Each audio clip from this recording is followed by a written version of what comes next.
మీ business ఏదైనా మీ ఊర్లో promotion చేయాలంటే అది సుమన్ టీవీతోనే సాధ్యం. ఇప్పుడే సంప్రదించండి.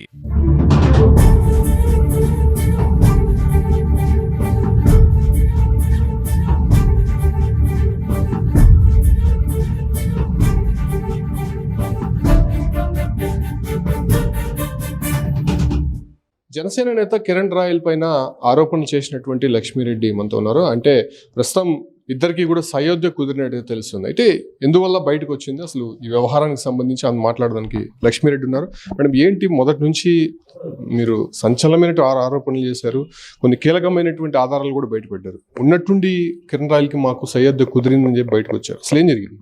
గత కొన్ని రోజులుగా జరుగుతున్న అన్ని పరిణామాలు దృష్టిలో కాంప్రమైజ్ అనేది చేసుకోవడం అయితే జరిగింది. సో ఆ తర్వాత ఈ సోషల్ మీడియాలో ఇవన్నీ ఏవైతే వైరల్గా తిరుగుతున్నాయో అవన్నీ చూసి నేను వాటికి ఫుల్ స్టాప్ పెట్టాలని చెప్పి నేను మీడియాకు రావడం జరిగింది, ప్రెస్ మీట్కి. కానీ అక్కడ నేను వచ్చిన తర్వాత చాలా ఇబ్బందికరమైన క్వశ్చన్స్ అవన్నీ నేను ఫేస్ చేయలేకుండా నేనేం కూడా అక్కడ ఆన్సర్ నేను చేయలేకపోయాను ప్రాపర్గా. ఇక్కడ వాస్తవాలు ఏమంటే, నేను నా సమస్యని బయట వచ్చిన దాన్ని పార్టీల పరంగా దాన్ని చాలా పెద్ద రీతిలో స్క్రోల్స్ అనేది చేయడం జరిగింది. నేను ఏ పార్టీకి సంబంధించిన కాదని ఇంతకుముందు కూడా ఆల్రెడీ నేను చెప్పాను. కానీ ఇక్కడ ఏమవుతుందంటే, నేను ఎప్పుడైతే నన్ను అరెస్ట్ చేయించి తిరిగి తీసుకువచ్చిన తర్వాత నాకైతే చాలామంది నన్ను కాంటాక్ట్ అయ్యారు. సో మేమైతే సపోర్ట్ ఉండి మేము నిలబడతాము, నువ్వు నీ ఫైట్ చేయి, నువ్వు నీ మనీ కోసం నువ్వు ఫైట్ చేయి అని నాకు చెప్పారు. కానీ అది ఎలా అయిందంటే, నాకు అలా చెప్పి నేను ఎప్పుడైతే దీన్ని నేను కొనసాగిస్తున్నానో అది వాళ్ళ రాజకీయ దానికోసం యూజ్ చేసుకొని నన్ను మధ్యలో పెట్టి ఆడుకున్నారు. సో అది నేను వద్దు అని చెప్పడానికి నేను బయట వచ్చాను. 2023-2024లో మీకు సెటిల్మెంట్ అయినట్టు మీరు ఒక హోటల్లో కూడా దాన్ని సయోధ్య కుదిరించుకున్నారు. అనూహ్యంగా మళ్ళీ ఎందుకు వచ్చి తెరపైకి వచ్చి మేము సూసైడ్ అటెంప్ట్ చేసుకున్నాం అంటే దీని వెనక ఖచ్చితంగా ఒక పార్టీ ఉంది అనేటువంటి ఆరోపణ మాత్రం కిరణ్ రాయల్ చేస్తూనే వచ్చారు. కాదండి, అప్పుడైతే పార్టీ ఏది లేదు. 2023 ఎలక్షన్ ముందైతే నా దగ్గర నుంచి జనసేనకు సంబంధించిన వాళ్ళే ఆడియో క్లిప్స్ ఇవన్నీ కలెక్ట్ చేసుకున్నారు. ఎందుకంటే అప్పుడు మీకు మేము మనీ ఇప్పిస్తాము మాట్లాడి అని చెప్పి వాళ్ళే నా దగ్గర నుంచి తీసుకున్నారు. నేను ఎందుకని బయట రావాల్సి వచ్చింది అంటే, నా ఫ్యామిలీ సిచ్యువేషన్స్ నేను ఆల్రెడీ చెప్పాను. చాలా నా పెద్ద అబ్బాయికి సర్జరీ ఉన్నింది. సో ఇన్ని విషయాలు నాకు రావాల్సిన డబ్బుల కోసం నేనైతే బయట వచ్చాను. అది కూడా నేను బతికి వస్తాను అనుకోలేదు. నేను చనిపోతాను, నా పిల్లలకి అది చేరాలి అని చెప్పి నేను బయట వచ్చాను. కానీ పరిస్థితుల వల్ల నేను బయట వచ్చాను.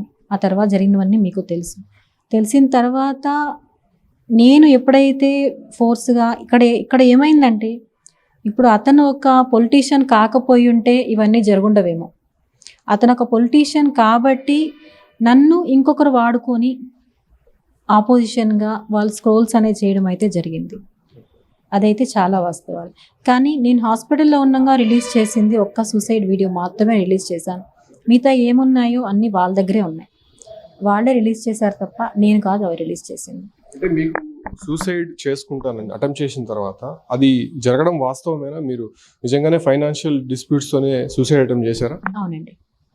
తర్వాత రిలీజ్ చేసిన ఎన్నో వీడియోలు వచ్చాయి. మీరు చైన్ వేసేది కావచ్చు, లేదంటే ఫోన్ కాన్వర్జేషన్స్, ఇలాంటివి ఎన్నో వీడియోస్ వచ్చాయి. సో అవన్నీ వాస్తవమే అంట. ఫోన్ కాన్వర్జేషన్స్ అండి, నేను కూడా యాక్చువల్గా అన్నీ కూడా వినలేదు. ఎందుకంటే నాకు పిల్లలు చాలా దూరం పెట్టారు అన్నిట్లకి. సోషల్ మీడియా కూడా నేను ఇప్పుడు బయట రావడానికి కారణం కూడా 3 డేస్గా నేను చూసిన కొన్ని సోషల్ మీడియా ట్రోల్స్ ఏవైతే ఉన్నాయో చాలా దారుణంగా పెట్టారు. నేను ఇప్పుడు నాకు చెప్పి నేను మీకు సపోర్ట్ ఉంటాము అని చెప్పిన వైఎస్ఆర్సీపీ వాళ్ళే అందులోనే చాలా దారుణంగా ట్రోల్ చేశారు. సో నేను ఇవన్నీ చూసి నేను ఆల్రెడీ సిఎస్ఆర్ కూడా కంప్లైంట్ అనేది ఇవ్వడం జరిగింది. నాకు సపోర్ట్ ఉంటాము, నువ్వు ముందుకు వెళ్ళు అని చెప్పిన వ్యక్తులే ఈరోజు నా గురించి చాలా తప్పుగా మాట్లాడడం జరిగింది. ఇది కరెక్ట్ కాదు. ఎంతవరకు మీకు రాజకీయాలు ఏమన్నా మీరు చూసుకోవాలి, కానీ నన్ను మధ్యలో పెట్టుకొని చేయకూడదు.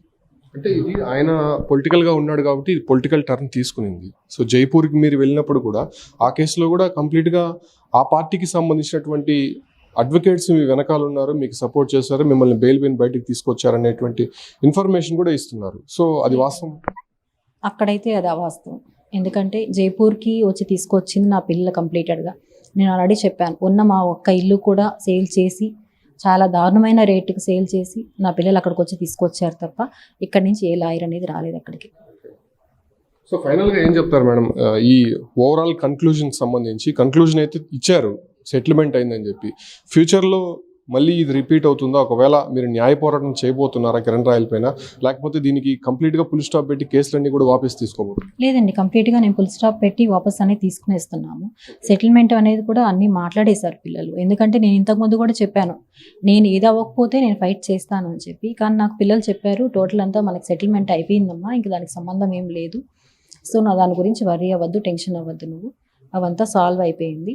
నేను ఇక్కడ ఒకటే నేను చెప్పాలనుకుంటున్నాను, అది జనసేన పార్టీ కానీ వైఎస్ఆర్సీపీ వాళ్ళు కానీ ఎవరైనా కూడా మీ పొలిటికల్ ఉంటే మీరు చూసుకోండి. నన్ను ఒక్కదాన్ని మధ్యలో పెట్టి మీరు అది అవకాశంగా తీసుకొని ట్రోల్స్ చేయడం అనేది కరెక్ట్ కాదు. ఎవరండి జనసేన పార్టీలో అంతర్గతంగా కిరణ్ రాయల్ కి వ్యతిరేకంగా మీ దగ్గర ఎవిడెన్స్ తీసుకున్నారు అనేది ఒక జిల్లాకు సంబంధించిన అధ్యక్షుడు, అతను నేను పేరు అవన్నీ నేనేం చెప్పదలుచుకోలేదు, జిల్లాకు సంబంధించిన అధ్యక్షులు, అలాగే వైఎస్ఆర్సీపీకి సంబంధించిన నేతలు ఉన్నారు. అందరూ కూడా ఇన్వాల్వ్మెంట్, రాజకీయ కుట్ర అనేది వెనకాల నుంచి అయితే చాలా జరిగింది ఇందులో, అది మాత్రం వాస్తవం.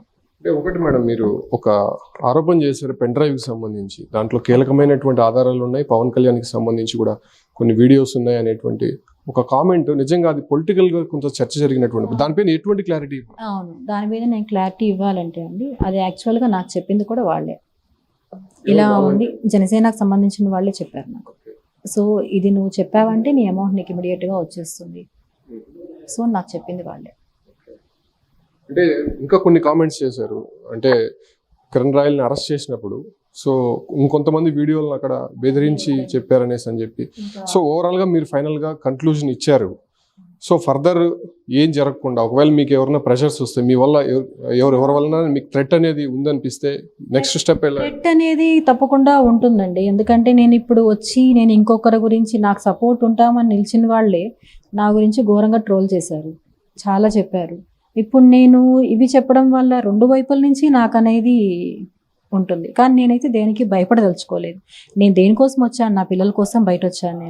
నేను నా పిల్లల కోసం బయట వచ్చిన దాన్ని నేను అంతవరకే చూసుకోవాలి, కానీ నన్ను యూజ్ చేసి మీరు రకరకాలుగా వాడుకోవాలనేది కరెక్ట్ కాదు. అది సో అంతర్గత వ్యవహారాలకు సంబంధించి తన పిల్లల్ని ఇన్వాల్వ్ చేయడంతోనే నేను కంప్లీట్గా ఈ వ్యవహారం నుంచి బయటపడాలనుకుంటున్నాను, ఇది రెండు పార్టీల మధ్య నేను నలిగిపోతున్నాను కాబట్టి, గతంలో కూడా జనసేనకు సంబంధించి కొంతమంది కీలక నేతలే నా దగ్గర ఉన్నటువంటి ఎవిడెన్స్ అన్ని తీసుకొని ఈ సమయంలో వాడుకున్నారని చెప్తున్నారు. దాంతోపాటు కూడా మరో పార్టీకి సంబంధించినటువంటి నేతలు వెనక ఉండి నా పైన అనవసరమైన ట్రోల్స్ చేస్తున్నారు. సో ఈ వ్యవహారాన్ని ఇప్పటితో నేను ఫుల్ స్టాప్ పెట్టబోతున్నాను. ఇంక మీదట కేసులు కానీ లేకపోతే ఆర్థిక లావాదేవీలకు సంబంధించి నేను కిరణ్ రాయల్తోనే నేరుగా సెటిల్ చేసుకోబోతున్నాను కాబట్టి ఈ వ్యవహారానికి సంబంధించి ఇంకైనా ట్రోల్స్ ఆపండి అని చెప్పి కూడా లక్ష్మీరెడ్డి కోరుతున్నటువంటి పరిస్థితి కనిపిస్తుంది.